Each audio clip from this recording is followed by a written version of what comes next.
Hey guys, welcome back to the channel. This is HowFast. A couple weeks ago I was talking to you about the work that we need to do on Hilde. She's way overdue, and it's at a point now where I can't take it anymore, so it's definitely time to get working on it. What we need to do on the car is we have to do new shocks and springs, we have to do new brakes, and we have to do a gasket on the oil filter housing that bolts to the block.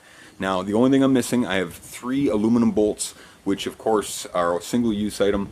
I've ordered them, but it looks like they actually went to my old address, so I'm going to stop by my old house hopefully in the next week, see if I can grab those from the new owners, and then we should have everything we need. But that's not going to hold us up from getting started and getting working on the suspension and brakes. So first things first, we're going to wash her off because they're doing construction around my house, and I don't want to be rubbing up against the car when it's that dirty. And then I got to push Dudgy out into the driveway and out of HQ. So I got my work cut out for me. Wish me luck, and I'll catch up with you guys in a minute.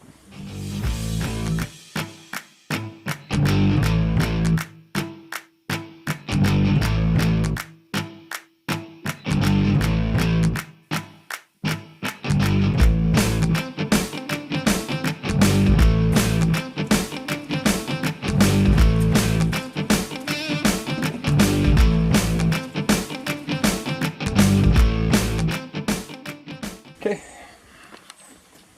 here she is, all cleaned up.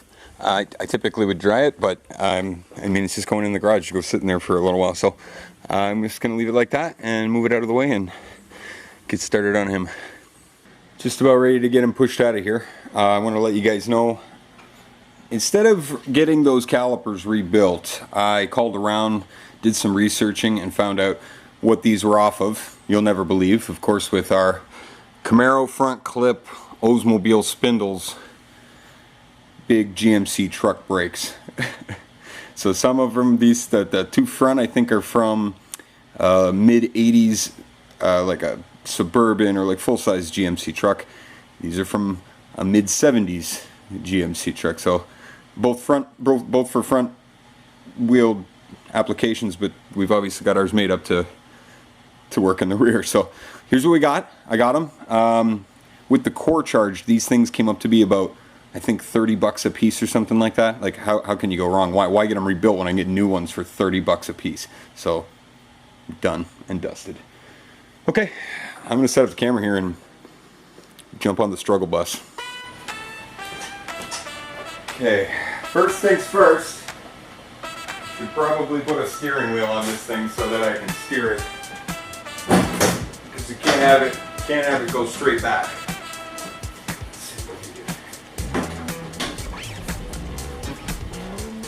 Oh, this might not be as hard as I thought. Famous last words.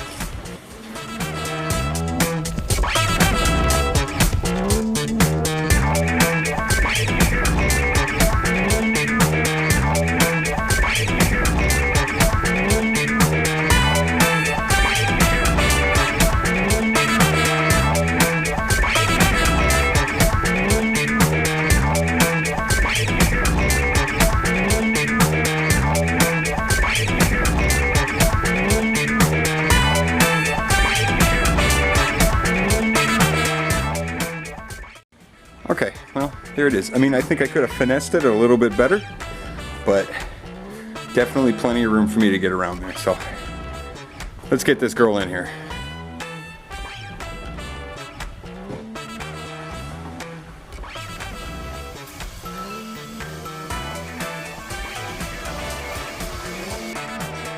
Okay guys, Hilde's in HQ, so let me show you what we got for her. Okay guys, let me show you what we got. We have some Bilstein B12 Pro set of shocks, struts, Eibach springs to lower the car. Should put it, I believe, 1.5 inches in the front and 1.25 inches in the rear drop. Not from where we're at, probably very close to where we're at right now, but from stock. Also, some brakes drilled and slotted from Max Brakes out in Mississauga. and all these parts and pieces to put together the new strut assembly, and some Megan Racing camber adjustment arms for the back. Any of you guys who have E90s will know when you drop these down, they already come with camber in the back, a negative camber in the back from factory, and once you drop these down, they eat tires for breakfast. So I got some of those in. So we're going to get working on those. That's what we've got. So we'll get started right now. I'm not sure if other makes have a similar website, but for anyone who works on BMWs, in particular their own BMW, there's a site called realoem.com. You guys have to go there.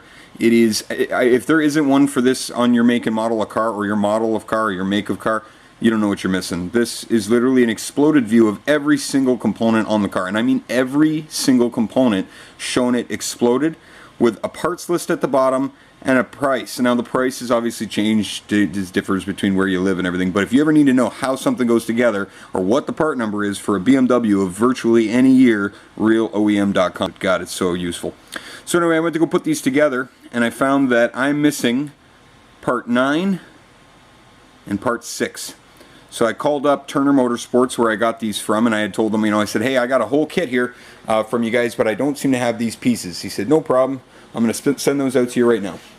So I waited a day, and what I got in the mail was not the right pieces. I already have those. Those aren't part 9, those are part 6, and that's what he gave me when or part 1, I'm sorry, those are part 1 from that, and he gave me those instead of part 9, which is like a plastic cap for the top of the springs. Not super excited about it, a little bit disappointed. So my plans for getting the springs and shocks and everything done on this thing this weekend are now kiboshed, and making you guys some good content on a short notice kind of sucks. What is nice though is I do know that this, in particular, this coilover that's in here on the driver's side front, it's always been trouble. So I'm gonna count this as extra time to work on it, and instead of feeling like I really needed to get it done, I'm just gonna keep working on this thing and work on getting that front coilover out, because I have a feeling that one's gonna be our trouble spot. It's gonna be I feel like that one's gonna hold us up a bit. So I'm gonna get started just pulling pieces and parts off. Probably just get the front out if I can. I mean, hopefully this thing doesn't give me too much trouble, but if I can, I'll just get the fronts off, have it sitting here waiting and ready for Monday when I call Turner and let them know that they sent me the wrong part. So we'll get started right now. Okay, so you guys can see why I'm changing my brakes. These things are pretty cooked. They got over 100,000 kilometers on them, and I'm not easy on my car, so they've been worn out pretty bad. So anyway, take your wheel off. 5 of the 17 mil sockets. You're going to grab a set of, I like to turn my wheel to the side so you can get a little better access. Get a pair of pliers and pull out your wear sensor, I think. I don't know what that is. Pull out that sensor. Get a screwdriver, come in here.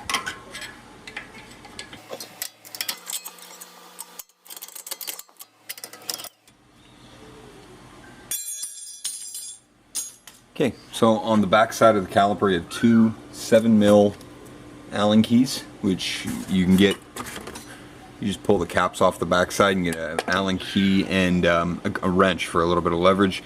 You break those loose, you pull those out a little bit, you get a pry bar, prying tool or something, just give everything a little bit of a wiggle, just make sure everything's kind of loose.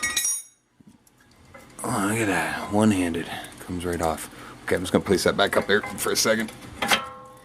Now I'm going to get something to hang this from so that this isn't dangling on this line. Also, we're going to pull this line out of here because this bracket is going to be coming off to get the coilover out. Okay, to get this brake line out, there is a clip on the back side of this bracket. You just get a screwdriver into the top part right here, and you just pry it up, and this hose comes right out. So now, couple old hangers, always good to have around. I'm going to snip these up and turn them into hooks so that we can hang this caliper bracket. Okay, got the caliper hangings, a couple nice little holes up here to hang from, so I got that hanging.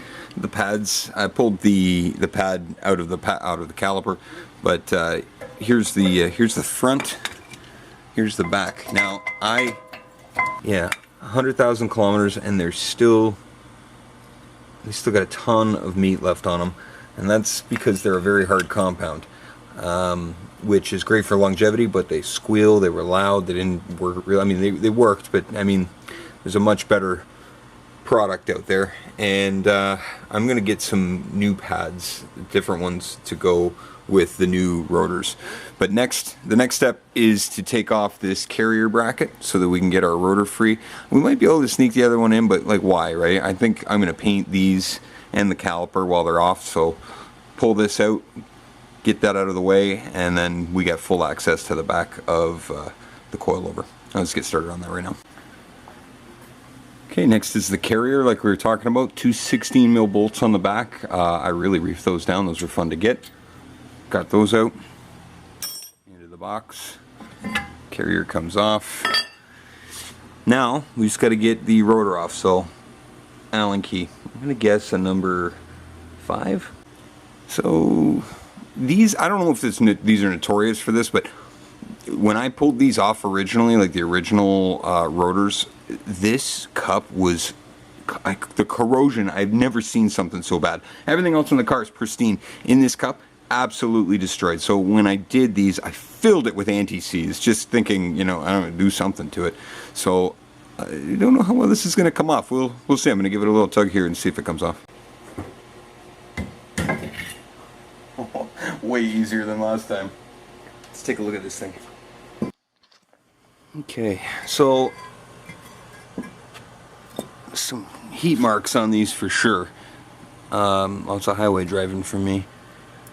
Inside where it was coated, you know, against the hub and everything, looks really good. The rest of it's pretty worn, but these were special coated, and usually if you don't get that coating, ends up completely rusted, and it looks terrible on your car. This actually, I know it looks terrible now, but it actually looks better than being rusty. You can imagine with these new ones, if I don't do something to protect this surface, it's just going to turn into a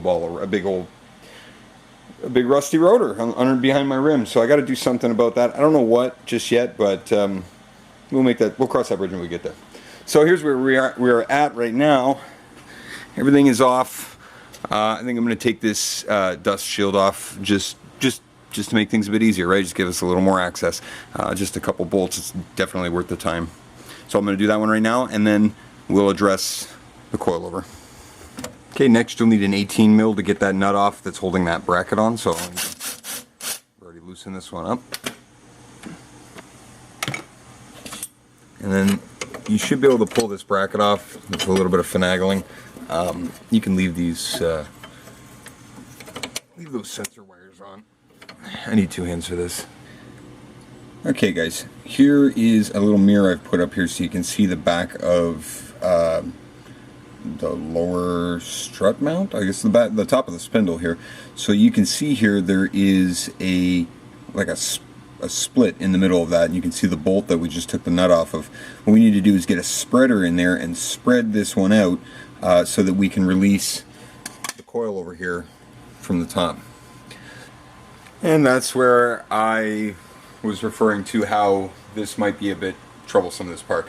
This thing on the last go around fought me really hard, and I have my doubts and reservations about how it's going to go right now, but this is going down one way or the other. If I got to get rough with it, it's going to have to happen. If something breaks, unfortunately, a lot of these pieces are aluminum in here, and if you push them too far, you pay the price. And the other cast, or you know, so we have to get to it, and I'm going to get under this thing and really just start giving her. So wish me luck. So what I did is I've got this pry bar. I got it in here in the back and give it a little bit of a pull. I've been giving this little massage with the BFH, and it's starting to break loose now. So I'm going to continue working on this. That's where I'm going to leave you guys off for today. Still a lot of work to be done. Unfortunately, parts not coming in kind of slows the process, but I don't really want to rush it. I'm going to take my time, enjoy driving the truck, and I wanted to leave you guys this week, or at least today, because we may upload some other videos this week, but I wanted to leave you at least today with a couple of pictures that Randy sent Derek and I that have us very excited. So I'll leave those off with you guys right now, and I want to make sure you guys like, subscribe, comment, and share. And if you get an opportunity, stop by our website, howfast.ca, or pick yourself up some of our t-shirts or stickers or magnets, and I'll catch you guys next time. Find out how fast we can make this car go.